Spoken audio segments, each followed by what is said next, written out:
নমস্কার বন্ধুরা, কেমন আছেন সবাই? আশা করি ভালো আছেন, আমিও ভালো আছি। 1 to 12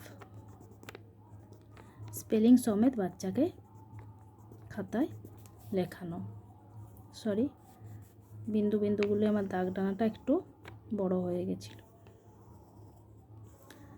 1 to 12 স্পেলিংটি হলো বা নাম্বার নেম TWELVE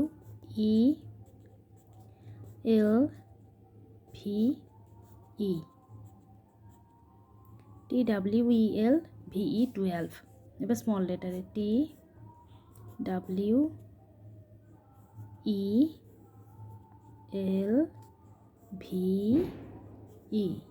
12। যদি ভিডিওটি ভালো লেগে থাকে অবশ্যই একটি লাইক করবেন, এবং আমি বলবো সব সময় বাচ্চাকে, যেটা আমি আগেও বলেছি সব ভিডিওতে, এখনও বলছি, নিজের হাতের লেখা সৌন্দর্যের থেকে বাচ্চাকে বোঝানোর জন্য একটু পরিষ্কারভাবে গোটা গোটা করে লিখে দিতে হবে, তবেই সে নিজে লিখতে পারবে এবং বুঝে ভালোভাবে অন্যকেও বোঝাতে পারবে যে কী লেখাটা লিখেছে সে। অনেক সময় বাচ্চা অস্পষ্ট লেখে, বুঝতে পারে না বলেই তারা লেখে।